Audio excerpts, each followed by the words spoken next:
1-ton dump truck. I got this back in 2014. I replaced the fenders. I painted it. We had to fix the floor pans in it. It's got a U350 in it. It's a 3-speed.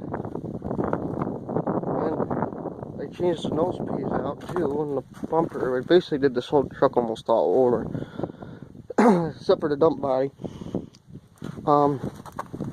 It only had like 16,000 miles on the motor when we got it.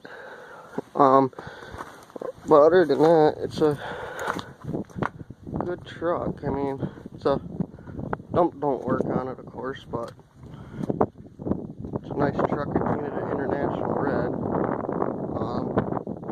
I did all the frame work.